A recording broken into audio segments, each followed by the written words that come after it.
Halo, assalamualaikum guys. Selamat sore. Balik lagi sama gua Andang Suherman. Ini posisinya gua dari abis jumur. Rencananya mau benerin AC karena kemarin gue jalan sama Tuan Putri itu dia kepanasan. Ternyata AC-nya nggak terlalu dingin. Makanya sekarang rencananya gue mau ganti, mau isi freon. Cuman tadi pas ke bengkel itu ternyata bengkelnya rame dan bengkelnya kecil, jadi gue harus nunggu di pinggir jalan. Tadi gue udah dapat nomor telepon mekaniknya, nanti kalau katanya udah beres gue ditelepon, nanti langsung ke sana gitu. Nah, karena gue lagi senggang gitu,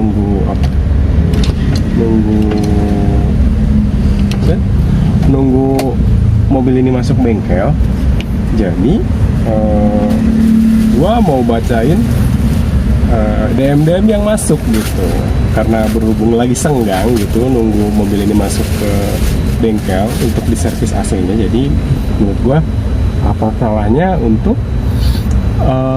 membuka konten gua yang udah lama banget nggak dibuka, Asmara Fana, yang mana DM udah lumayan banyak yang masuk.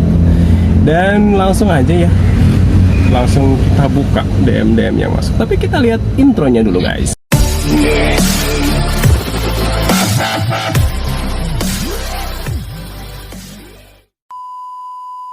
Good job. Oke, yang pertama kita buka mana ini? Oh, ini dia. Kok malah kekunci ya? Tapi kok gue baju belang-belang gini kayak tukang sate Madura ini ya. Tapi nggak apa-apa lah.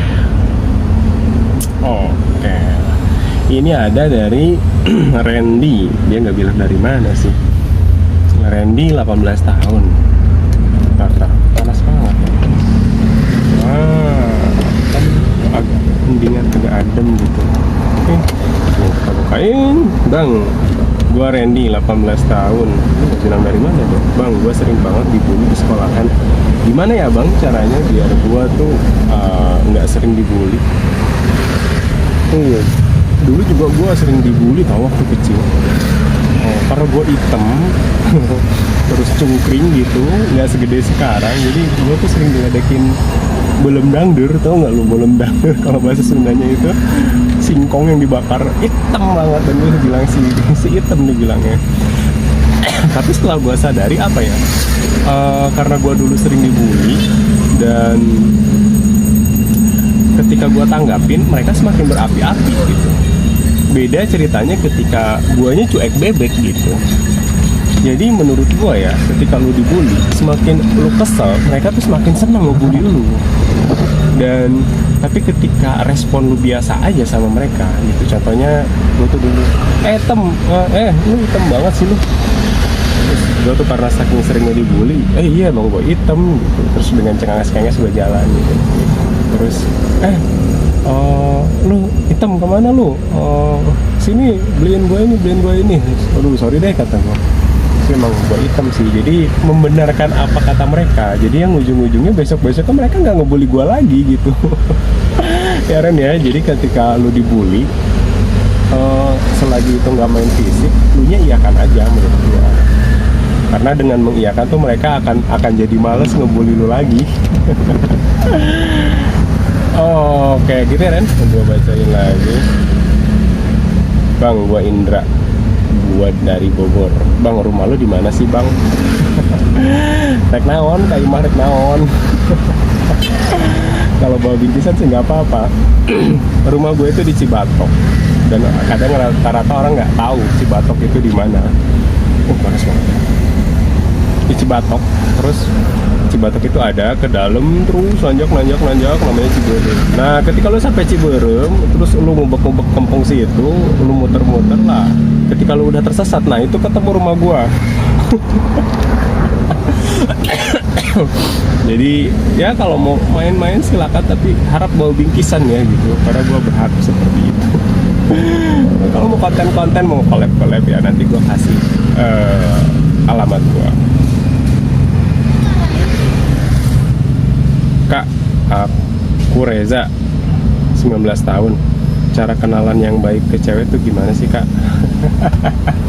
Cara kenalan yang baik ke cewek, waduh ini gue udah nggak gue lakuin dari dulu ya, karena udah lewat masanya mungkin gue ya apa gimana. Tapi sepengalaman gue yang gue lakukan adalah gue nggak bilang boleh kenalan nggak, gue langsung menyodorkan tangan, terus gue langsung sebutin nama gue. Nah dulu itu ada nama Endang di circle gue tuh, di tempat gue tuh. Jadi gue tuh pakai nama Herman, kan Endang Suherman. Kadang gue pakai nama Herman buat kenalan gue ketika di tempat kondangan, di mana atau di tempat rumah temen gitu, ada yang cantik itu, gue rasa gue penasaran, ya udah gue samperin terus nyodorin tangan Herman gitu. Karena ketika lu bilang boleh kenalan nggak, itu chance-nya jadi 50-50 menurut gua. Tapi ketika lu menyodorkan tangan dan lu menyebutkan nama lu, itu chance-nya jadi 70-30 gitu. Atau kadang gua tuh pura-pura salah nama gitu. Misalkan ketemu cewek cantik gitu, gua pengen kenalan gitu. Terus Cynthia ya kata gua gitu.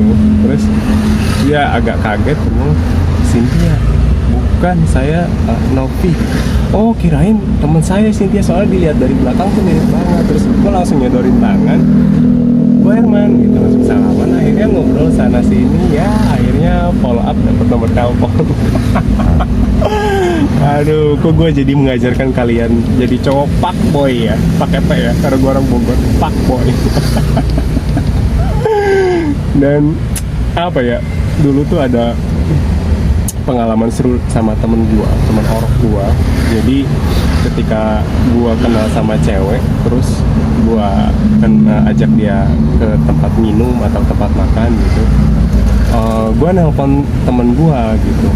Terus ketika gua makan sama gebetan gua itu, dia datang, temen gue ini. Padahal sebenarnya gua udah kontak dari awal gitu. Lu kalau misalnya kalau lagi makan, lu langsung datang nggak gitu.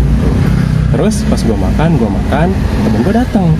Terus lu di sini kata temen gue, lu di sini kata gue. Ini siapa? Oh ini gebetan gue, kenalin. Akhirnya ngobrol. Akhirnya gebetan gue ini ngobrol sama temen gue pura-pura ke toilet. Dan selama gue di toilet, teman gue ini mengagung-agungkan gue. Bener tahu nggak sih, Endang ini dulu ini loh pernah nolongin gue gini. Pokoknya dia orangnya gini. Pokoknya wah dia tuh orang yang baik banget menurut gue, orang yang nolong banget di hidup gue. Terus ketika gue keluar toilet itu gue lihat muka si ceweknya kayak lihat Spider-Man abis nolongin ceweknya gitu, mau jatuh dari gedung berapa lantai. Dan sebenarnya itu trik udah gue setting sama temen gue. Kadang gue ganti-gantian sama dia buat dapetin gebetan yang pengen kita mau. Dan sebenarnya itu trik kuno, trik lama, dan gue udah nggak pernah pakai kayak gitu lagi, karena emang 7-8 tahun lalu kan kita masih zamannya penasaran ya sama orang, masih zamannya ingin menjelajah gitu kalau lihat perempuan tuh. Aduh. Ada dari gue lanjut ya. Ada dari Adi. Gue langsung aja. Bang, lu kenapa jarang upload? Oh, gue jarang upload. Oh, jarang upload itu. Iya. Kenapa gue jarang upload? Karena gue ngerasa gini loh. YouTube ini gue nggak mau jadi sebuah profesi. Ketika hobi gue menjadi sebuah profesi, gue nggak dapat lagi feel kebahagiaan saat gue ngerjain video kayak gini gitu. Ketika sebuah hobi menjadi tuntutan, itu gue nggak ngerasain enjoy-nya lagi bikin video gitu. Jadi kadang ada komen-komen yang bikin, bang tolong bikin ini, bang bikin video prank, bang bikin konten horor, bang. Ya menurut gue, channel gue ya gimana gue gitu. Lu mau nonton silakan, syukur alhamdulillah. Enggak juga ya lu tinggalin aja gitu. Dan gue nggak mau terdistraksi oleh komentar-komentar kalian gitu. Gue pengen konten gue itu gimana gue. Kita selalu kalian mau bilang gue idealis atau gimana ya. Gue pengen konten gue itu menjadi sebuah sekedar hobi, bukan sebuah profesi. Karena ketika menjadi sebuah profesi, gue akan merasa dituntut dan tertekan. Harus terus bikin video, dan gue nggak mau kayak gitu. Gue terus pengen konten gue ini enjoy atas apa yang gue bikin gitu. Ketika gue pengen bikin video ya bikin, tapi ketika gue nggak mau bikin video ya udah gitu. Guys, tadi baterainya lowbat jadi gua sambil cas dulu. Terus Bang, gue Ical, ada nggak Bang pengalaman yang bikin lu semangat buat hidup lagi? Karena beneran gue lagi ngedown banget ini, butuh motivasi dari orang kayak lu.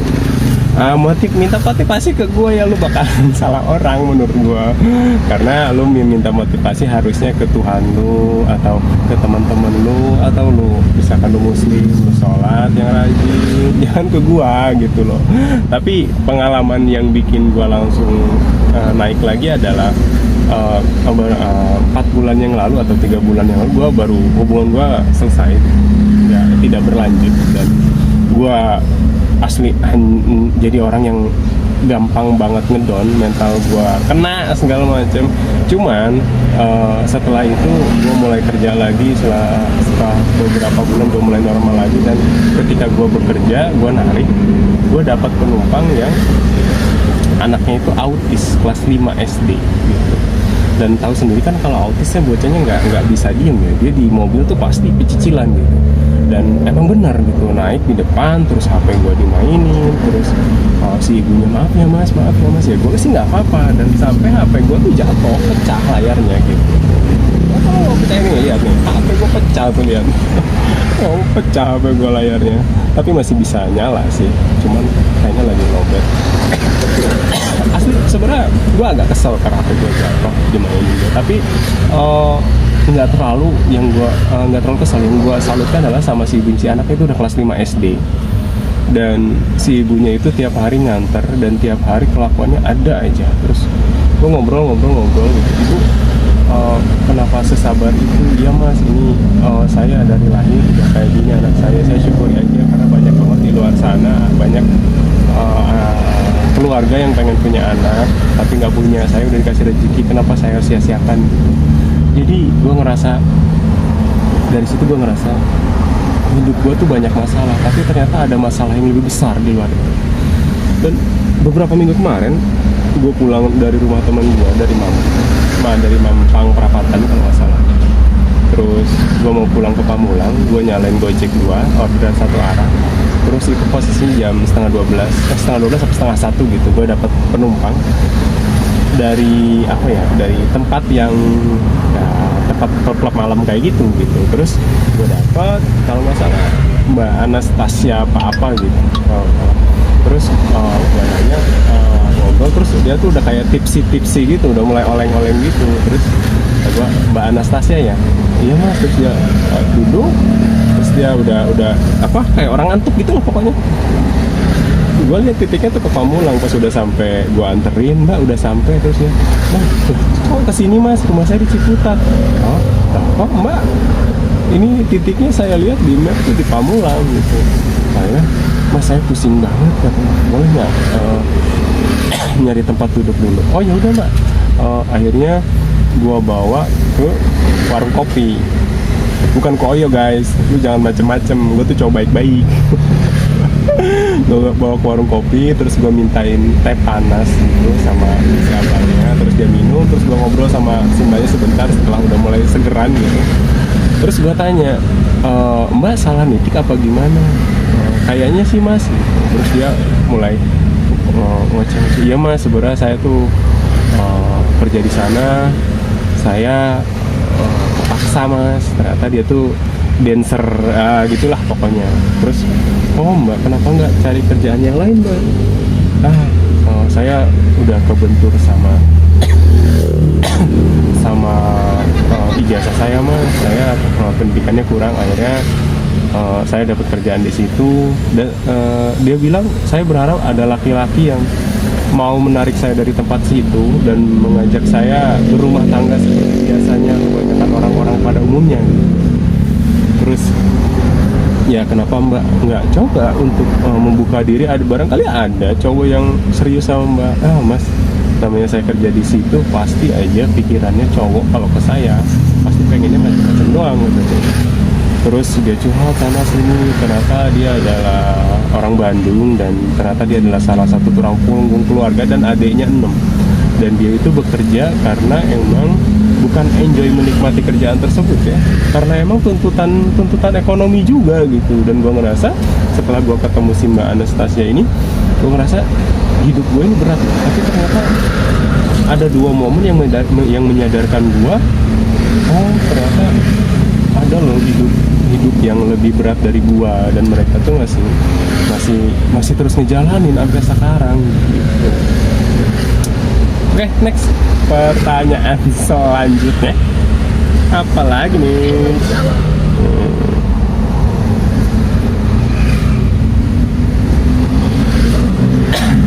Dari Reski, Bang, menurut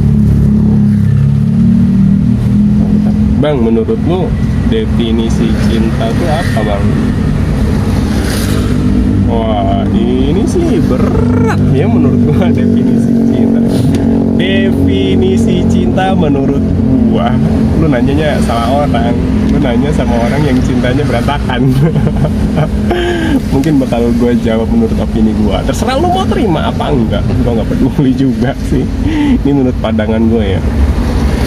Definisi cinta menurut gua jujur sama bebas, jujur sama kebebasan. Menurut gua itu sih, ketika lo membangun sebuah hubungan, ketika lo mengerti akan namanya cinta gitu, yang harus lo terapkan adalah jujur sama kebebasan. Kalau nggak ada dua itu, menurut gua agak sulit buat ngebangun kepercayaan satu sama lain gitu ya. Karena kenapa? Karena di circle gue sendiri, teman-teman cewek gitu, gue lumayan banyak teman-teman cewek. Kadang mereka berharap gue tuh pengen punya cowok yang gini, yang kayak gini, yang kayak gini. Jadi dia tuh selalu perempuan itu rata-rata selalu ingin laki-laki yang full package gitu, full, sempurna gitu dari segi apapun. Dan gue bilang sama teman-teman gue yang perempuan ini, lu kalau cari cowok yang kayak gitu, sampai kapanpun lu nggak bakal dapet. Mungkin dapet, tapi sulit.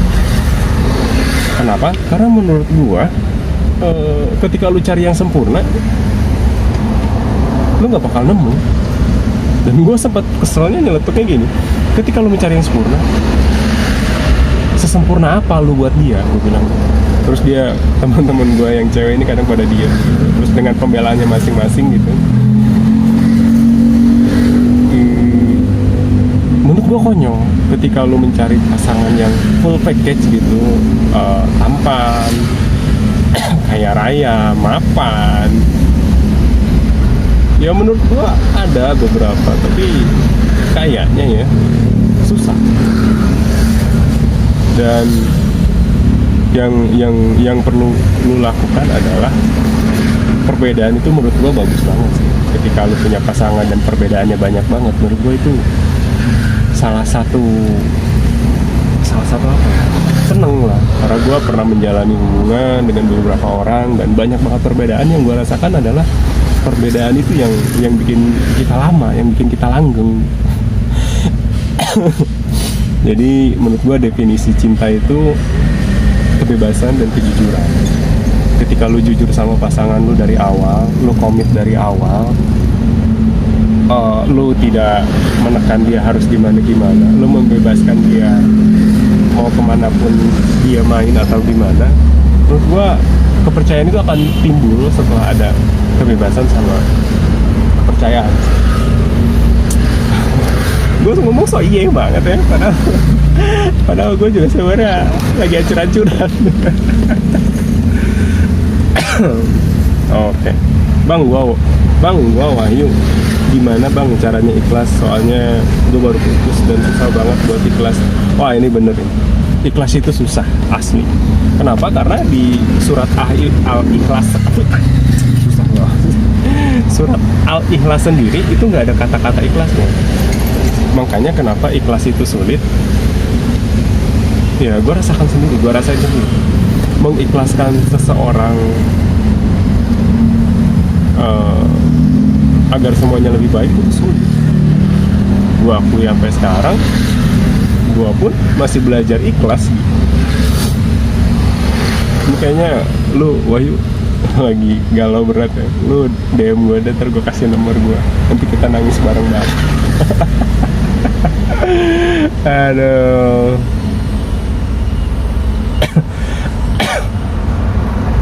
Bang, menurut lu, misal apa? Cuma teman-teman. Bang, menurut lu fuckboy itu apa? Fuckboy pakai P apa pakai F nih? Fuckboy, ada. Menurut gua fuckboy itu adalah sekumpulan orang-orang yang kesepian gitu, yang mencari syahwat untuk keramaian gitu. Dan banyak banget orang-orang yang modusin cewek gitu, cuma pengen sesuatu terus ditinggalin. Dan nggak cuma di luaran ya, banyak banget di circle gue juga kayak gitu. Gue sempet nganterin temen cewek pulang gitu. Terus gue balik lagi ke tongkrongan, terus mereka bilang, iya seger banget mukanya, abis ngapain nih gitu. Gue nggak ngapa-ngapain. Tai, lu nggak ngapa-ngapain, masa nggak ngapa-ngapain, lama banget di rumahnya. Dan gue bilang asli, gue nggak ngapa-ngapain. Dan dikata nggak ngapa-ngapain itu gue bangga gitu. Gue bangga karena gue nggak ngapa-ngapain. Dan rata-rata temen-temen gue nggak percaya kayak gitu. Aneh banget. Padahal ketika gue ngapa-ngapain itu sebuah hal yang haram banget gue lakukan buat perempuan. Dan ketika gue berhasil menghindari hal itu, gue bangga sama diri gue sendiri. Banyak banget ini yang nanya, tapi kayaknya udah sampai sini aja ya guys. Gue udah dicat ini, bengkelnya udah beres. Jadi kayaknya gue mau langsung ke bengkel aja. Oke guys, segitu aja.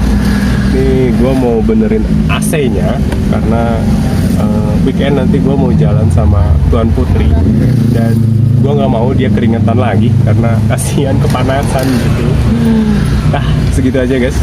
Jangan lupa subrek dan link waktunya jangan tinggalin. Assalamualaikum.